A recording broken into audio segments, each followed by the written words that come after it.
ಲಾಲಿಯ ಮಧ್ಯದಲ್ಲಿ ಅಧಿಕೃತವಾಗಿ ಒಂದು ಯುದ್ಧ ಪ್ರಾರಂಭವಾಯಿತು. ಆ ಯುದ್ಧ ಯಾವ್ದಂದ್ರ ವಾಂಡಿವಾಶ್ ಕದನ. ವಾಂಡಿವಾಶ್ ಕದನ ನಡೆದ ವರ್ಷ ಯಾವಾಗಂದ್ರೆ 22ರವರೆಗೆ ಸುಮಾರು 2 ದಿನಗಳ ಕಾಲ ಯುದ್ಧ ನಡೀತದೆ. ಅದನ್ನ ವಾಂಡಿವಾಶ್ ಕದನ ಅಂತ ಕರಿತೀವಿ.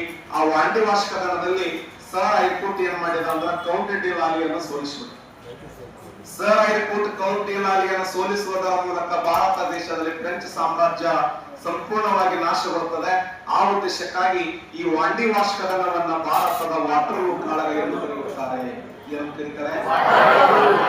ಯಾವ ಕದನವನ್ನ ಭಾರತದ ವಾಟರ್ಲೂ ಕಾಳಗ ಎಂದು ಕರೆಯುತ್ತಾರೆ ಅಂದ್ರೆ ವಾಂಡಿವಾಶ್ ಎಲ್ಲಿದೆ ಅಂದ್ರೆ ತಮಿಳುನಾಡಿನಲ್ಲಿದೆ.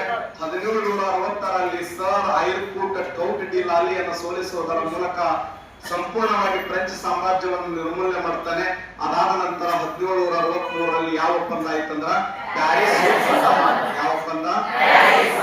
ಪ್ಯಾರಿಸ್ ಒಪ್ಪಂದದ ಪ್ರಕಾರ ಭಾರತ ದೇಶದಲ್ಲಿ 3ನೇ ಕಾರ್ನಾಟಿಕ್ ಯುದ್ಧ ಎಂಡ್ ಆಯ್ತು. ಆ 3ನೇ ಕಾರ್ನಾಟಿಕ್ ಯುದ್ಧ ಪ್ಯಾರಿಸ್ ಒಪ್ಪಂದದೊಂದಿಗೆ ಮುಕ್ತಾಯವಾದ ನಂತರ ಅವ್ರು ಹೇಳ್ತಾರೆ ಏನು